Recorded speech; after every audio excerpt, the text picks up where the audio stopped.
Hi everyone, this is Shmuel Rausnitz from Startup Nation Central. I am S&C's AgriFood-tech and clean-tech analyst. I'm going to go over what's been going on in Israeli agri-food-tech the last couple of years, a little bit beyond that, give everyone an overview and an update.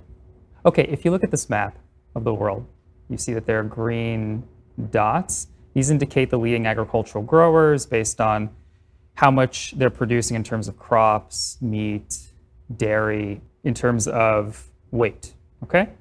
And you can see the usual suspects are here. So the United States, Brazil, Russia, China, India. Australia is not marked there, but it is obviously a major agricultural producer. It's just not among the top 15 or so. So these are the major areas of agricultural production in the world. And you would think that the innovation that goes on in agri-food-tech in the world is going to be close to these areas, which would make sense because these are the places that know the most about how to produce food, the different issues that are going on, and how innovation is going to be relevant for the great variety of crops and meat and milk. But if we look at the next slide, you see the yellow dots there. These are the top several agri-food-tech innovation hubs in the world. So obviously the United States, it's Silicon Valley and the East Coast, France, the Netherlands, in Brazil and Argentina, in Australia. Each of these areas of innovation is very close to a great deal of agricultural production. The exception here, of course, is Israel. And so Israel, while it's not a major agricultural producer, we are definitely a major producer in terms of technologies, which is not news to anyone, but this makes us very special because you wouldn't think that this would be a natural inclination for this area, but in fact it is. And some of the reasons why Israel is not a place where you would expect a lot of agricultural and food innovation to be coming out of is because it's a tiny country, so there's not a ton of land and a lot of places to grow food. These are some of the reasons that make us not an agricultural production powerhouse. A lot of the country is desert, about half of it, the southern half.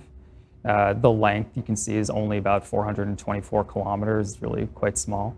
We have one major water source, and it's not nearly enough to supply all the water needs of the country. But in spite of all that, we've become a major source of agricultural and food innovation. And even though we don't have the natural resources that would lend us to being to having a lot of knowledge and experience with agriculture, the reason I think that we've been such a contributor and continue to be a contributor to agri-food-tech innovation, it goes back to very old things. I mean, in our ancient history, the land is a central aspect of our national identity. I think this affected the national ethos of the country when it was being built back up in the early 20th century up until the middle when the state was formally established. The sentiment at the time, or throughout that time, was if we don't work the land, we don't actually feel the soil, then we don't have a right to build up ourselves in it.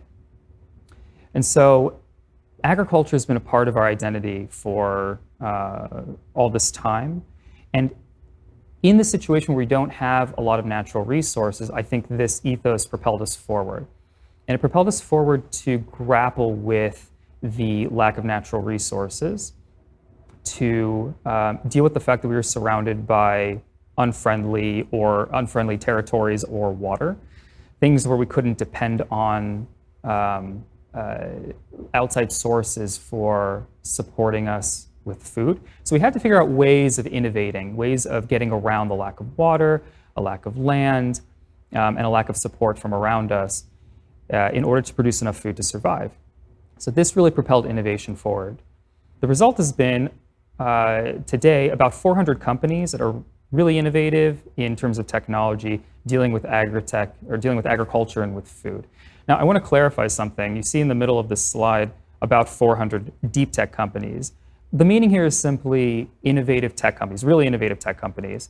There are many companies in Israel, just as there are around the world, that are tech companies. They're companies that are using high tech. They're very innovative, very effective companies, very important ones, but they're not necessarily doing something new. At Startup Nation Central, our concern is with innovation And so this is a somewhat smaller number than the rest of the companies out there in Israel that are dealing with agriculture and food, but they're not exactly innovative tech companies. I've gone through these companies, so I can tell you pretty confidently that that number is a rather accurate representation of what's going on here. And the reason I emphasize that is because you'll see numbers that represent the hubs of innovation centers throughout the world, and you never know exactly what AgriFood-tech is referring to. It can refer to a lot of different things. And it can include companies that are maybe a little bit less innovative, but dealing with agriculture and food. I'm telling you that there are about 400 companies in Israel, a very large number of companies that are using the latest technology, doing something rather interesting and new for agriculture and food. This is a pretty serious group of companies in terms of size. And you can see that they're supported by, it's not just the companies that are doing it themselves, there's an ecosystem of partners in Israel. This is extremely important for any startup or group of startups ecosystem to be successful. So we have local accelerators and incubators, a very special kind of incubator program in Israel. For those of you that aren't familiar with it, it's in partnership with the public sector. I'll talk a little bit about that later on. We have venture capital funds, more and more that are getting into ag and food. Very few that specialize in ag and food. There are some that are extremely important, but there are a few that that really focus on it. Whereas there are more and more generalist investors that are getting in on the game, more and more. There are a few Israeli corporates. Some of them are extremely important, very well known, in partnership with some global multinationals like Adama, with Syngenta. Netafim is obviously a multinational that everyone who's familiar with drip irrigation has heard of. And several multinational corporations that are doing different kinds of things in Israel, whether they're partnerships for R&D with some of the larger tech companies in Israel, or scouting, things like that. Not to mention our academic institutions that are also contributing a substantial amount of research, TTOs that are positioned to transfer the research that's being done in the institutions out into the private sector. So a lot going on in this sector. And just to clarify, by the way, I had said before that there are a lot of companies out there that are doing ag and food tech innovation, but it's hard to define what exactly we're talking about when you read those numbers. I want to be very clear, when I refer to AgriFood-tech, we're talking about the furthest upstream, so dealing with inputs production, all the way over to production and processing, so food processing. Everything that goes on the supply side, producing food, that's what I'm talking about with AgriFood-tech innovation. Obviously, further downstream, there's the delivery segment and the consumer-oriented area of the value chain. There's no right way to split things with the agri-food industry worldwide. It's a bit subjective where you cut it, but we like to focus on the supply side. That's where the tech is happening, and it's really, even though a very diverse and large world of partners and issues and technologies, it's really quite set apart from the retail side of things and consumers. There's a lot going on in Israel in delivery, in retail and consumption, products that are being developed directly for the consumer, but that's not what I'm talking about here, okay? So if you include those elements of the value chain, it's an even larger sector with some very important innovators, okay? But that's not what we're talking about here. So that's the sector. And if you're curious, if you like maps, I encourage you to check out a couple of our industry landscapes. Okay, this one is covering agri-food supply. It's rather busy. It really takes some up-close time with it, but just to orient you, it's the same structure as the previous slide where you're looking from the left at inputs production. Okay, the columns represent these different segments of the value chain, starting from inputs production all the way over to, in this case, trade management, so post-harvest. But here you can see a breakdown of some examples of companies, okay, broken down by not only the value chain segment, but also core technologies, as well as species domains, whether they're dealing with crops or with livestock or with marine life. Okay, so you can get a sense of the variety that's going on in Israel. And if you're curious, you can also peruse another landscape also available online. Both of these are completely for free, where you can see what's going on more on the food retail and experience side. This also happens to include some alternative protein examples. Okay, so if you're interested, you're welcome to view that. Coming back to our sector, let me just orient you with what you're looking at here. On the left in the gray, you have the major industry challenges, okay? That kind of represents the value chain, top to bottom. It's just like left to right. And then on the top in the blue, you have the core technologies, whether we're talking about data and computation, so AI, algorithms, software, et cetera, through biologicals, materials, different kinds of core technologies. And the numbers that you see here are the number of companies that are doing data, let's say data and computation in yield and harvest management, okay? So here you get a sense of how many companies are doing what, and you can see most of the attention of our sector is on yield and harvest, and there's a lot of work going on in data and computation. You can obviously group that with other data-heavy, programming-heavy, algorithm-heavy areas of innovation like machinery and robotics or sensing. And that's really where most of the innovation in the Israeli sector is happening. It's where it's been for a while. It's where it continues to be. But don't get me wrong. There's a lot of innovation going on in materials and biologicals, a substantial amount. It's just not as much as in AI and software and whatnot. So moving along, that's what the sector's been looking like. Let's talk about investment and the interest that this represents in Israeli agri-food-tech innovation. So on this slide, you see two graphs. On the left, you have the global count of investment in agri-food-tech. Actually, the focus is on agri-tech, more upstream. This is from AgFunder, from their mid-year report this year. And so that roughly corresponds with Startup Mission Central's AgriFood-tech. Okay, so it's roughly an accurate comparison, comparing apples and apples. And on the right, you have, based on our data, what's been going in Israeli agri-food-tech, okay? Per year, the amount of investment in the entire sector. Obviously, in both cases, you see that there's an upward trend. Agri-food-tech has been getting more and more attention over the last several years. People are believing more in it. It's becoming seen as a more viable area of investment, okay? Investors are expecting returns on this. Everyone's been anticipating major exit. Mostly has yet to be seen, but it's still leading to more and more investment. And you can see that there's, on the world side of things, on the left side, there's been a reduction, or there's even what AgFunder projects to be the total that will be brought in this year is probably going to be less than the previous year. Last year was a very heavy year for investment. And obviously, the pandemic has really led to some mystery about what's going to happen with agri-food-tech.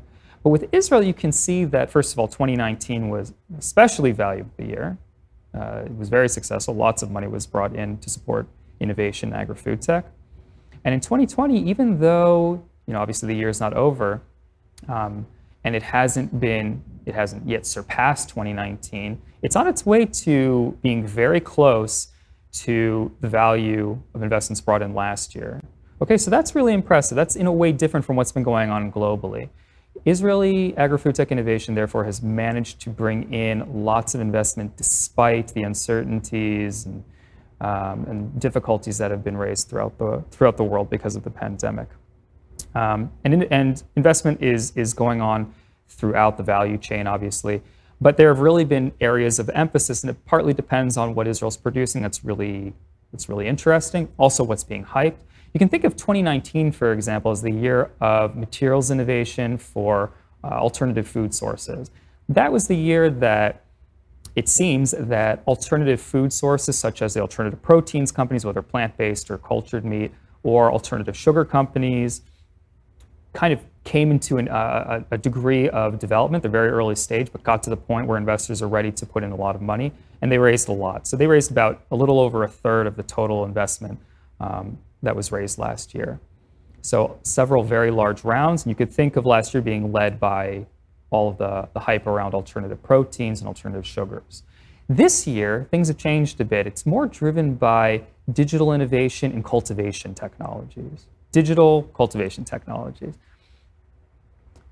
This year, there's been less investment in the alternative protein scene, although InnovaPro raised a very large round, Savory raised a large round, and I think a couple of others, especially a couple of new companies. But what have really led the way this year have been cultivation technologies. I think of companies like Phytech with smart irrigation that just raised a very large round. Fieldin raised a large round earlier this year. Taranis obviously raised a very large round.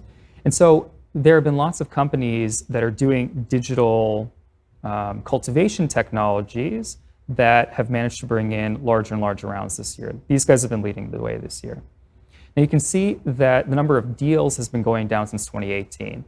I think this is because in 2018 there were mostly very early stage investments, and so those have been playing out. Several companies that had received investments in earlier years are now raising larger and larger rounds, and so that's why the amount of investments is going up, but the number of rounds is not as high so far. Obviously the year's not over, we'll find out, but that's the reason for that. And you can see this more clearly actually on the next slide. Don't worry too much about the box plot, the graph on the left. It's a little bit complicated, but let me just point out that what it shows us is the distribution of investments in terms of their sizes, okay? You can see that in 2019 and 2020, the distribution is a lot larger. It tends much more upward. So you can see from there that investments have been getting more and more valuable. This is even clearer when you look at the largest rounds per year. I mean, that's just been going up and up and up. So mostly good news to report with Israeli AgriFood-tech innovation. And investors are not only investing more money, they're also getting more involved from different places. You can see on the graph on the right, in terms of foreign and Israeli investors, both are present and investing in the sector. And they've both gone up and up since 2014, which is when our data really gets solid. And especially foreign investors have become very involved. 2014, they were part of something like 38% of the rounds. And by now, they're involved in about 60% of the rounds. Foreign investors are much more involved. Most of them invest with Israeli counterparts, but many of them don't. And so it shows that the Israeli sector is flexible enough. These startups are capable enough of raising rounds with foreign partners. Some of them, most of them are interested in working with local Israelis that can coordinate between them or with them along with foreign partners. But there's a good mix. And this gives you a sense of what is, what's getting the most what's getting the most investment per area of innovation. Okay, so like I mentioned before, the cultivation technologies in the last couple of years have been getting a lot of investment. Yield and harvest is one of those. Pathogens and pests at the end. Obviously, alternative food sources, namely alternative proteins, have raised quite a lot in the last couple of years. A word on alternative proteins and food sources in general. So alternative proteins as well as alternative sweeteners. The number of companies that were founded in this area has gone up and up in the over the last decade. More and more companies were founded. That's what you see on the graph to the left every couple of years. And investment has come to meet those new innovations. And you can check with our partners, GFI, for example, and some of their reporting to see how Israel compares in terms of innovation that's going on in this subsector versus the rest of the world. We're definitely one of the world leaders in plant-based, in alternative cultured meats. So this sector has really been jumping up. Now, I wanted to mention in brief the role of the public sector. For several years, the Israel Innovation Authority has had a role in promoting brand new innovation. So for those of you, probably everybody who's listening to this is familiar with the risk assessment and the problems of agri-food-tech innovation. We're all familiar with the issues of, for example, long time horizons for return on investment because testing cycles take a long time. There's a great deal of uncertainty when you're working in the elements and you're dealing with living objects, so you're growing, biological organisms. It can be hard for investors to get in on the scene, to convince them to get in early, especially when they're coming from abroad. The Innovation Authority has tried to help get these startups off the ground with a grant program, with grant programs, as well as the incubator model, working with some of the local VCs. So this slide is available in our report. I won't get into detail, but the role of the incubator programs, one important role has been not only getting seed investment into a lot of early stage innovation, but bringing foreign partners to the table as well. So food corporates, inputs corporates have been part of these partnerships. This is one model for them to get involved with innovation in Israel. And that has allowed the sector to engage more with the real issues going on in the industry worldwide. And here are a bunch of the multinationals that are a part of the scene. Most of them having some kind of presence in Israel, whether it's a co-R&D partnership, scouting, a fund. Some of these are partnerships with Israeli companies abroad. So Wilbur Ellis and Valmont, for example, they've been investing as well as working with Israeli companies. But this gives you a sense of the span, whether it's inputs, food processors, agricultural cooperatives, lots of different kinds of multinationals are involved in the sector.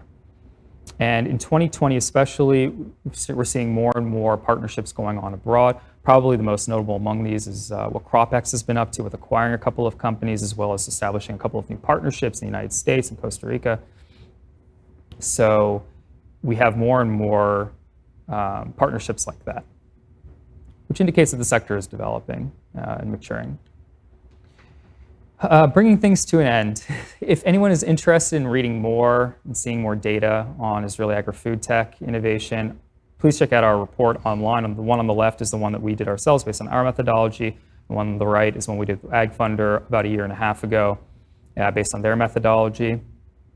So whichever you prefer, you have access to those. You'll also see our two-pager, which has updated information that we just published, explaining what's been going on in Israeli agri-food-tech.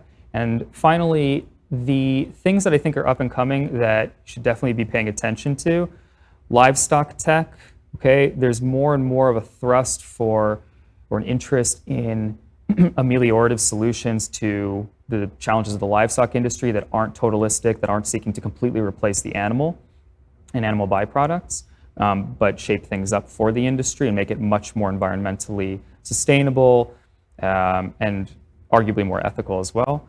Pollination tech is becoming more of a thing. Companies like Bumblebee or BeeWise and Bee Hero are jumping up in the last year and a half.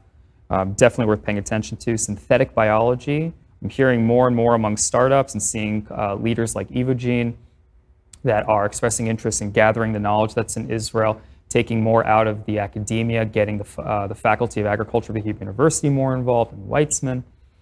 And finally, packaging technologies. TIPA has been mostly alone in that area in terms of successful alternatives for plastic, biodegradable materials for packaging. And we're seeing more companies that are coming up in this area that are very young, but very promising. So thank you all for your time, and I invite you to be in touch with me if you have any questions or challenges for some of the things that I've said. I hope you enjoy the rest of the summit.